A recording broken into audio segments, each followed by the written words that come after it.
స్థానిక శాసనసభ్యులు జగ్గారెడ్డి గారు, మెదక్ కానీ అందూరు కానీ ప్రాంతానికి సంబంధించిన ప్రజాప్రతినిధులు, జడ్పీటీసీలు, ఎంపీటీసీలు, బ్లాక్ ప్రెసిడెంట్లు, మండల కాంగ్రెస్ ప్రెసిడెంట్, సీనియర్ నాయకులు, మిత్రులారా, ఇప్పటిదాకా వక్తలు మాట్లాడుతూ వాళ్ళ అనుభవాలు, వారి యొక్క ఆలోచనలు, ముందుకు మనం ఎలా పోవాలి, ఇలా మెదక్ జిల్లా లోకల్ బాడీ ఎమ్మెల్సీ సీటు గెలుచుకోవాలనేది వారి అనుభవంతో కూడిన ఆలోచనలు కూడా మనతో పంచుకున్నారు. రాజకీయాల్లో అడనానుభవంతో కొన్ని అంశాలను దృష్టికి తీసుకొస్తారు. డబ్బు అనేది సర్వము కాదు.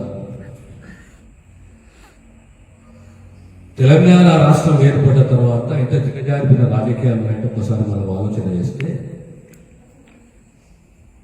ఒక ముఖ్యమంత్రికి ఒక స్టేచర్ లేదు, ఒక కల్చర్ లేదు.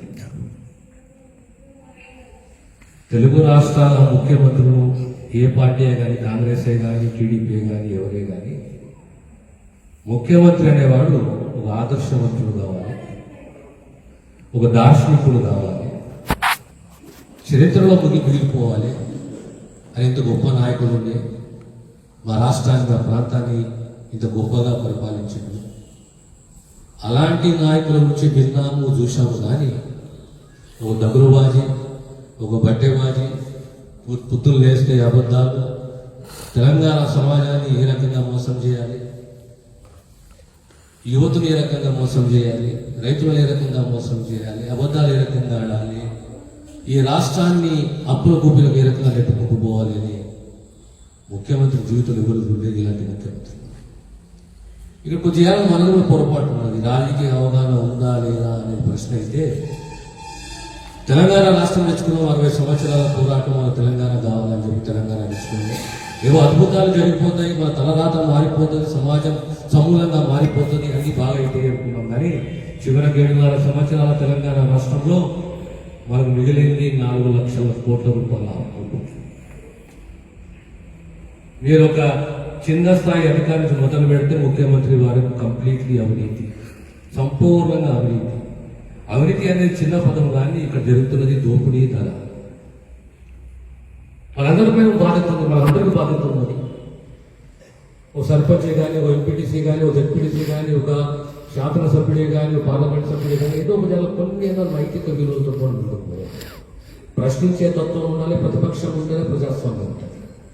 ప్రతిపక్షం లేదు, ప్రజాస్వామ్యం లేదు. ప్రజాస్వామ్యం లేదు అంటే నేతృత్వం వస్తుంది, నిరంకుశ పాలన వస్తుంది అంటే అణచివేత వస్తుంది. ఈనాడు తెలంగాణ రాష్ట్రంలో జరుగుతున్నది ఆ నిరంకుశ పాలన. దీన్ని మనం అనుభవించాలి. స్వేచ్ఛ అనేది మన హక్కు, మన రాజ్యాంగం ఉన్నది, రాజ్యాంగం మనం కాపాడుతున్నది. కానీ తెలంగాణ రాష్ట్రం ప్రజాస్వామ్యము, ప్రతిపక్షము, స్వేచ్ఛ ఇలాంటి ఏ పదాలు లేవు. కేవలం కల్వకుంట్ల కుటుంబ పాలన. అంటే ఒక ముఖ్యమంత్రి అహంకారం ఏ స్థాయిలో పోయిందంటే, సమాజం, తెలంగాణ సమాజం ఎవరు పీక్కుంటారో పీక్కోమని చెప్పి నా స్థాయిలో నేను ఉంటాను, నా ఇష్టం నేను పరిపాలిస్తాను. హుజరాబాద్ ఒక మైలురాయి. బీజేపీ, కాంగ్రెస్, టీఆర్ఎస్ అనేది కాదు. సామాన్య ఓటరు, విద్యావంతులు, విద్యార్థులు సిద్ధాంతాలకు అతీతంగా ఒకటే సిద్ధాంతం, ఈ దుర్మార్గునికి మనం ఒక పాఠం నేర్పాలి. తెలంగాణ సమాజంలో అమాయకత్వం ఉండొచ్చు, కొద్దిగా మూర్ఖత్వం ఉండొచ్చు, అవివేకం ఉండొచ్చు, బోలాతనం ఉండొచ్చు. కానీ మొండికేస్తే, పట్టుబడితే పాతరేసే శక్తి కూడా ఈ సమాజానికి. ఆ సందేశాన్ని హుజరాబాద్ మనకి ఇచ్చింది. 5,000 కోట్ల రూపాయల ఖర్చు, పథకాలే కానీ ఓట్ల కొనుగోలే కానీ, 73 సంవత్సరాల ప్రజాస్వామ్య దేశంలో కానీ వీరి ఎరగని రీతుల్లో అక్కడ ఎన్నికలు జరిగినాయి. పోలీస్ యంత్రాంగం కానీ, డబ్బే కానీ, మద్యమే కానీ, ఆయన ప్రజలు ఈ దౌర్భాగ్య ముఖ్యమంత్రికి గుణపాఠం నేర్పాలని నేర్పేరు. ఆ స్పందన అనేది యావత్ తెలంగాణలో రాబోతుంది భవిష్యత్తులో. ఆ స్పందన అనేది తెలంగాణ రాబోతుంది, యావత్ రాష్ట్రంలో రాబోతుంది. మనము మన పార్టీ తరఫున మనం అప్రమత్తంగా ఉండాలి. కాంగ్రెస్ పార్టీకి ప్రతి గ్రామంలో క్యాడర్ ఉన్నది, ప్రతి గ్రామంలో ఓటు బ్యాంక్ ఉన్నది. మన బాధ్యత ఏంటి అంటే, అయ్యా గత 60 సంవత్సరాలు మేము సేవ చేశాము, ఈ దేశానికి ఈ రాష్ట్రానికి దార్శనికులు ఇచ్చాము, త్యాగమూర్తులు ఇచ్చాము. కాంగ్రెస్ పార్టీ ఎప్పుడైనా మాటిస్తే మాట మీద పడే సత్తా ధైర్యము కాంగ్రెస్ పార్టీ ఉన్నది, జవాబుదారీతనం అనేది కాంగ్రెస్ పార్టీ ఉన్నది. దగులుబాజీ కాదు, మోసదాలు కావు. తెలంగాణకు మాటిచ్చిన కాంగ్రెస్ పార్టీకి తెలుసు మేము నష్టపోతాం అంటారు రాయలసీమ అని చెప్పేసి. కానీ మాటిచ్చి మాట పెట్టుకున్న ధైర్యము సత్తా చరిత్ర అనేది కాంగ్రెస్ పార్టీ. ఈరోజు ఎంపీడీ వ్యవస్థని తీసుకొచ్చింది Congress party, Congress party. Local bodies యొక్క హక్కులను తీసుకొచ్చింది కాంగ్రెస్ పార్టీ. ఈరోజు ప్రతి సర్పంచ్కు 5 లక్షలు 10 లక్షలు కోటి రూపాయలు జనాభా ప్రాతిపదికన వస్తుంది అంటే అది కేవలం 72 రాజ్యాంగ సవరణ రాజీవ్ గాంధీ గారికి ఉంది. మనమందరం ఒక్కసారి ఆలోచన చేసుకున్నాం. ఈరోజు ఎంపీటీసీలకు అర్థమవుతున్నది, కాంగ్రెస్లే కానీ ఇతర ఎంపీటీసీలే కానీ మా గౌరవం ఉన్నదా? మేము ప్రజాప్రతినిధులను 2 గ్రామాలకు 3 గ్రామాలకు 2000 ఓట్లకు 3000 ఓట్లకు ప్రజాప్రతినిధులను, మాకు ఈ ప్రజాస్వామ్యంలో ప్రజలతో ఎన్నుకోబడ్డ మేము, మాకు గౌరవం ఉన్నదా? మా పవర్స్ ఏంటి, మా పరపతి ఏంటి అనేది ఒక ఆవేదన ఉన్నది ఎంపీటీసీ. ఎక్కడా గౌరవం లేదు. ఇదే సమయం కాంగ్రెస్ పార్టీ సమైక్య రాష్ట్ర సమైక్య మెదక్ జిల్లాలో జగన్ గారు చెప్పినట్టు గతంలో 8 సీట్లు ఎప్పుడు కాంగ్రెస్ వచ్చింది. ఈనాడు మీరు నిర్ణయం తీసుకున్న కాంగ్రెస్ పార్టీ 10 జిల్లాలో కానీ ఆ జిల్లా నాయకులను బట్టి మీరు నిర్ణయం తీసుకుని చెప్పి హైకమాండ్ చెప్పి నిర్ణయం తీసుకున్నారు. మొట్టమొదట క్యాండిడేట్ పైన భరోసా ఉండాలి, భరోసా ఉన్న క్యాండిడేట్ మనకు కావాలి. కూర్చున్నాం, మాట్లాడుకున్నాం, అలా మేము వెళ్తాము, నువ్వు నిర్ణయం చేయండి సార్ నీ బాధ్యత. ఈరోజు జగారెడ్డి గారు సభ్యులు డీసీసీ ప్రెసిడెంట్ సంగారెడ్డి మన కాంగ్రెస్ వచ్చింది. రెండోది ఏం చేద్దాము, ప్రతి ప్రాంతానికి పోతాము.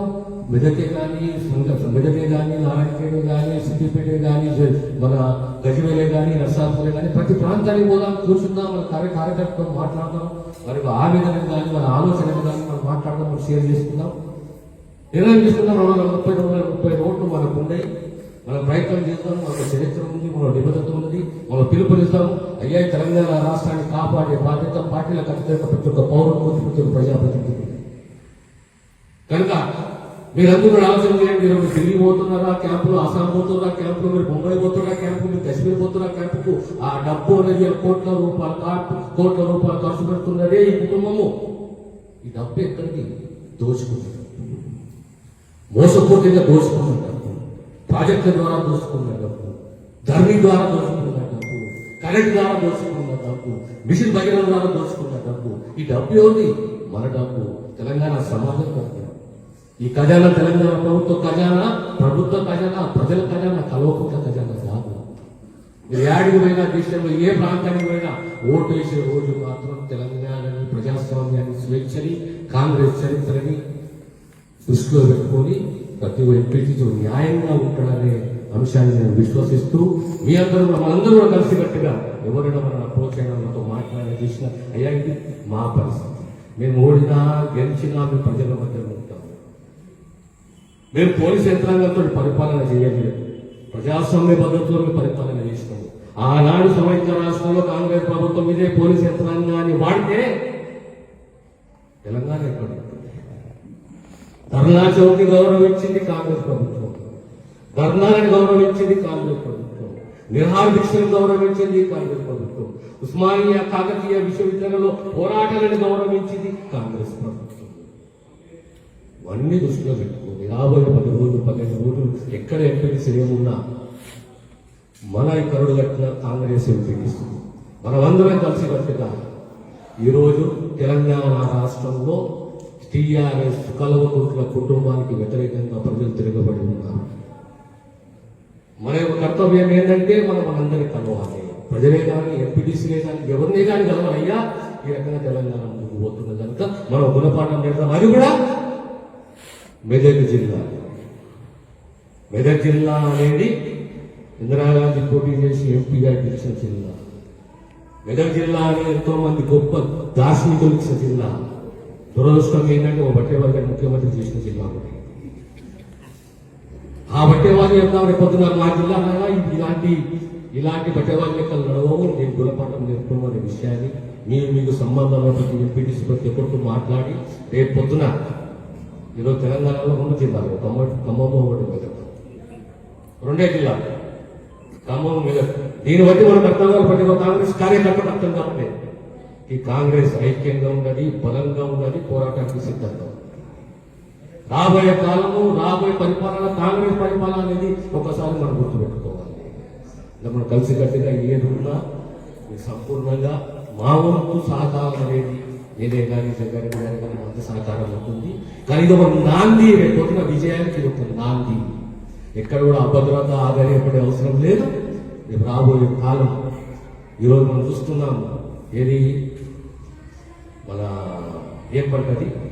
వరి పంట. నాకు చాలా మంది రైతులు మిత్రులు అందరూ మాట్లాడుతున్నారు. కేంద్రం మీద నొక్కుతున్నాడు, కేంద్రం మీద నెపంతో నొక్కుతున్నాడు, కానీ తన బాధ్యత ఎక్కడ కూడా కర్తవ్యాన్ని నిర్వహిస్తుంది.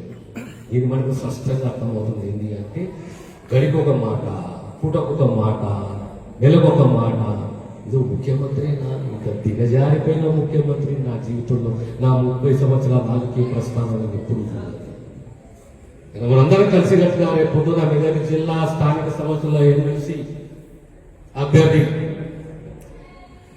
జగ్గాల సతీమణి నిర్మల జగ్గారెడ్డి గారి అందరూ కలిసి మన వంతు కృషి అయ్యో మన 230 250 కాదు, ఎక్కడెక్కడ మన సంబంధాలు ఉన్నాయి. మనం ప్రాధాన్యపడే అవసరం లేదు. మన చరిత్ర చెప్పుకోవాలి, తెలంగాణ ఎటువైపు పోతుంది చెప్పుకోవాలి, మన దేశ సేవ చెప్పుకోవాలి. మళ్ళీ మేము ప్రజాస్వామ్యాన్ని నమ్ముతున్నాం, స్వేచ్ఛను నమ్ముతున్నాము. రాబోయే కాలం మా కాలం భయపడి మీరు రండి అని చెప్పేది మనం చెప్తే ఖచ్చితంగా వాళ్ళు మన ఎప్పుడు వస్తున్న విషయాన్ని మీకు తెలియజేస్తూ నేను సెలవు తీసుకుంటాను.